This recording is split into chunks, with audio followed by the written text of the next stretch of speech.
जय हिंद दोस्तों, स्वागत है आप सभी का अपने चैनल अमर पाजी के। जैसा कि दोस्तों आज है 25 जनवरी को फर्स्ट शिफ्ट का एसएससी का एग्जाम आपका समाप्त हो गया है। तो आज के इस वीडियो में हम लोग देखने वाले हैं 20 जीके जीएस के प्रश्न में से अधिकतम रियल प्रश्न मिल गए। तो चलिए वीडियो को शुरू करते हैं बिना किसी देरी के। तो देखिए जो पहला जो प्रश्न आपको देखा जा रहा है, ये प्रश्न आपका कल के रिपीटेशन हुआ है। कल भी ये प्रश्न आपसे पूछा गया था कि भारतीय संविधान में वर्तमान में कितनी अनुसूची हैं। तो दोस्तों आपको बता दें कि भारतीय संविधान में वर्तमान में दोस्तों आपका कितना अनुसूची है, तो 12 अनुसूची इसका राइट आंसर हो जाएगा। और इसके बाद वर्तमान में दोस्तों आपका अनुच्छेद की बात करेंगे तो 365 अनुच्छेद है और 25 भागों में विभाजित है। ठीक है, ये दोस्तों आपका वर्तमान समय का लेखा जोखा है। इसके अलावा आपका भारतीय संविधान जब मूल रूप से आपका बनकर तैयार हुआ था 26 जनवरी 1950 को लागू हुआ था और 26 नवंबर 1949 को आपका बनकर तैयार हो गया था। तो उस समय आपका संविधान में कितनी अनुसूचियाँ थी, कितने अनुच्छेद थे और कितने भागों में विभाजित था। तो उस समय की बात करें तो उस समय दोस्तों आपका 8 अनुसूची था या 22 भागों में विभाजित था और 395 अनुच्छेद उस समय भी था। अभी कहा जाता है दोस्तों लगभग 470 जो अनुच्छेद है भारतीय संविधान में वर्णित है, लेकिन आपका जो अंतिम अनुच्छेद होगा 395 ही होगा, क्योंकि 395 के बाद आप कहीं नहीं सुने होंगे 396 अनुच्छेद, क्योंकि 395 अनुच्छेद में क ख ग ए बी सी डी जोड़कर इस तरह आपका 470 अनुच्छेद आपका संविधान में वर्णित है। तो ये भी प्रश्न आपका बना था कि भारतीय संविधान में कितने मतलब अंतिम अनुच्छेद कौन सा है, तो 395 अनुच्छेद ही राइट आंसर इसका था। ठीक है, तो ये प्रश्न दोस्तों आपका बना था आज के शिफ्ट में। देखिए एक प्रश्न बना था दोस्तों आपका पॉलिटिक्स है कि महान्यायवादी राष्ट्रपति कौन से अनुच्छेद के तहत नियुक्त करता है। तो एक प्रश्न आपका यही बन गया कि महान्यायवादी है जो कि इसका जो नियुक्ति है कौन करता है, तो राष्ट्रपति करता है। लेकिन आपका आर्टिकल पूछा गया था कौन से आर्टिकल के तहत करता है। ठीक है, तो दोस्तों आपको बता दें संविधान का अनुच्छेद 76, संविधान का अनुच्छेद जो 76 है महान्यायवादी यानी कि अटॉर्नी जनरल के कार्यालय के लिए प्रदान किया है। ठीक है, तो आपका इसका अनुच्छेद 76 बिल्कुल राइट आंसर हो जाएगा। ठीक है, इसके अलावा भारत के महान्यायवादी मतलब कि कैग संघ कार्यकारिणी एक का एक हिस्सा होता है। महान्यायवादी देश का सर्वोच्च कानूनी अधिकारी होता है। ठीक है, इसके अलावा सरकार की सलाह पर राष्ट्रपति के द्वारा महान्यायवादी की नियुक्ति की जाती है। तो ये भी प्रश्न आपसे बार बार बन सकता है। और इसके अलावा अगला है कि महान्यायवादी वर्तमान में कौन है, तो दोस्तों आपका कौन है, तो ये आप कमेंट सेक्शन में जरूर बताइएगा। अभी रिकॉल मुझे नहीं हो पा रहा है कि भारत में के वर्तमान में महान्यायवादी कौन है। ठीक है, पहले तो आपका वेणुगोपाल थे, लेकिन वर्तमान में भी कौन ये प्रश्न में पूछा गया था, हालांकि अभी तक रिकॉल नहीं कर पा रहे हैं। इसके अलावा दोस्तों आपका अनुच्छेद जो 165 है वो दोस्तों आपका किससे संबंधित है, तो राज्य के एडवोकेट जनरल से संबंधित आपका अनुच्छेद 162 है। इसके अलावा अनुच्छेद 148 है मौलिक तौर पर कैग की नियुक्ति है और शपथ और सेवा की शर्तों से संबंधित है।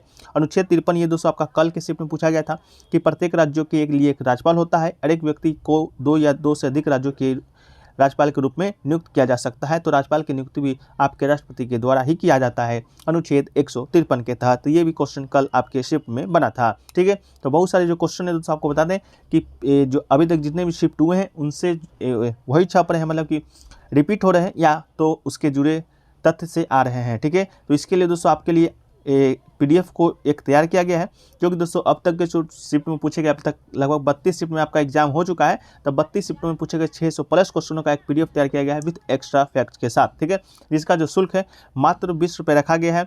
तो जो लोग भी लेने के लिए इच्छुक हैं तो आप लोग व्हाट्सएप नंबर पर संपर्क कर सकते हैं। व्हाट्सएप नंबर सामने दिया गया है। ठीक है, तो आपको पहले क्लियर कर दूँ, ये PDF वही लोग लीजिएगा जो लोग कैपेबल होंगे। ठीक है, नहीं तो सभी शिफ्टों का जो PDF है आपको टेलीग्राम ग्रुप में भेज दिया गया है। 10 तारीख से जाकर आप देख सकते हैं हर दिन का हर PDF। ठीक है, तो जो लोग देना चाहते हैं तो आप व्हाट्सएप नंबर पर संपर्क कीजिएगा, आपको सारा जानकारी वहां पर मिल जाएगा। ठीक है, एक क्वेश्चन देखिए दोस्तों पूछा गया था कि कुचिपुड़ी सम्मान 2022 किसे दिया गया है। ठीक है, एक स्टूडेंट का कहना था कुचिपुड़ी सम्मान 2022 दिया गया है, लेकिन ऐसा कोई सम्मान दोस्तों मुझे प्राप्त अभी तक नहीं हो पाया है। लेकिन कुचिपुड़ी की बात करें तो ये आपका भारत का शास्त्रीय नृत्य है जो कि आपके आंध्र प्रदेश से संबंधित है।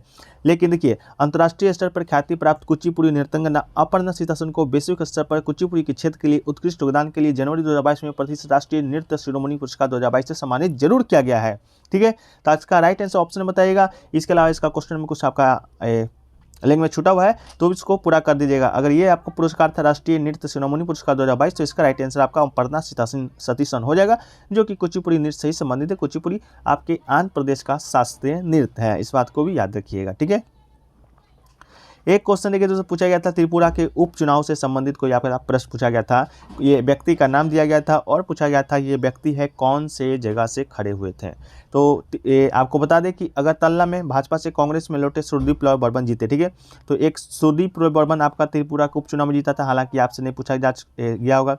एक दोस्तों आपका पूछा गया होगा मनिक शाह के बारे में, जो कि दोस्तों त्रिपुरा के वर्तमान में मुख्यमंत्री भी हैं और भारतीय जनता पार्टी के नेता भी हैं। तो रविवार को टाउन बारदोली निर्वाचन क्षेत्र विधानसभा उपचुनाव जीता था। तो मनिक शाह दोस्तों आपको बता दें बारदोली निर्वाचन क्षेत्र से आपका भी विधान उपचुनाव जीता था। तो यही मनिक शाह अगर आपका आया होगा तो आप लोग कमेंट सेक्शन में एक बार जरूर से जरूर कंफर्म कर दीजिएगा, जो लोग भी एग्जाम देकर आ रहे हैं। ठीक है, तो त्रिपुरा के वर्तमान में मुख्यमंत्री भी आपके मनिक शाह जी हैं, जो कि आपका 18,870 वोट से उनको मिला था। ठीक है, एक क्वेश्चन देखिए पूछा गया था गोची फेस्टिवल किस राज्य में मनाया जाता है। तो आपको बता दें हिमाचल प्रदेश के लाहौल स्पीति का एक ऐसा गांव है जहां पर बेटी के घर जन्म लेने पर गोची जो उत्सव है मनाया जाता है। तो इसका राइट आंसर आपका हिमाचल प्रदेश हो जाएगा। बेटी के जन्म पर पूरे गांव के लोग सभा में इकट्ठा होते हैं और इस दौरान पारंपरिक परिधानों में नाच गाकर उत्सव को धूमधाम से मनाते हैं। साथ ही गांव के सभी लोग बेटी को आशीर्वाद देकर उसके उज्जवल भविष्य का कामना करते हैं। तो इसका राइट आंसर आपका हिमाचल प्रदेश 100% राइट आंसर हो जाएगा। गोची उत्सव है जो कि हिमाचल प्रदेश में मनाया जाता है बेटी के जन्म लेने पर। ठीक है, चलिए अगला जो क्वेश्चन है दोस्तों आपका छत्तीसगढ़ का लोकनृत्य पूछा गया था कि इनमें से कौन सा जो लोकनृत्य है छत्तीसगढ़ से संबंधित है। हालांकि ऑप्शन स्टूडेंट के द्वारा बताए नहीं गए हैं, तो यहाँ पर हम छत्तीसगढ़ के जो भी मुख्य लोकनृत्य उसको देखेंगे। तो दोस्तों आपको बता दें कि छत्तीसगढ़ का लोकनृत्य है जनजातीय नृत्य है जो कि पूरे विश्व में प्रसिद्ध है। छत्तीसगढ़ के लोकगीतों में पांडवानी एक पांडवानी नृत्य जो कि बहुत ही लोकप्रिय है, ये भी एग्जाम का पार्ट बहुत बार बन चुका है। एक आपका भरथरी है, एक आपका चंदेनी है, ढोला मारूद है, ददरिया है, बास गीत प्रमुख है। वही लोक नृत्यों में आपका शुआ, राउत नाचा, कर्मा, ककसार और गौड़ नृत्य प्रमुख है।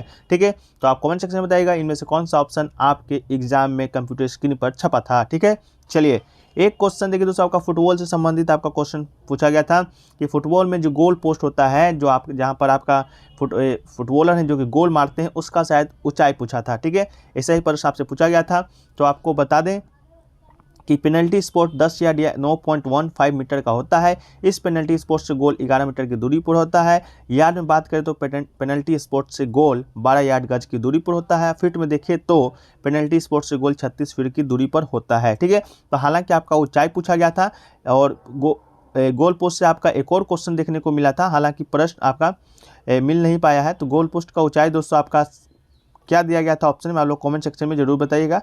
यहाँ पर शायद आपका नहीं मेंशन किया गया है पीडीएफ में। ठीक है, एक क्वेश्चन देखिए पूछा गया दोस्तों आपका 8वीं पंचवर्षीय योजना से संबंधित प्रश्न पूछा गया था कि 8वीं जो पंचवर्षीय योजना है वह किस पर आधारित था। तो आपको बता दें जो 8वीं पंचवर्षीय योजना है पहली बात तो 1992 से 1997 ईस्वी तक चला था 8वीं पंचवर्षीय योजना। इस समय के साथ जो आपके प्रधानमंत्री थे, ये भी क्वेश्चन आपका बन चुका है, नरसिम्हा राव जी थे। ठीक है, लेकिन आपसे पूछा गया था किस पर आधारित था। तो इस अवधि का जो मूल उद्देश्य था औद्योगिक क्षेत्र का आधुनिकीकरण था। यह योजना तकनीक विकास पर केंद्रित था। ठीक है, तो इसी से संबंधित कोई ऑप्शन आपको दिया गया होगा जो कि बिल्कुल आपका राइट आंसर हो जाएगा। इसके अलावा पहली पंचवर्षीय योजना 1951 से 56 तक चला था जो कि कृषि पर आधारित था।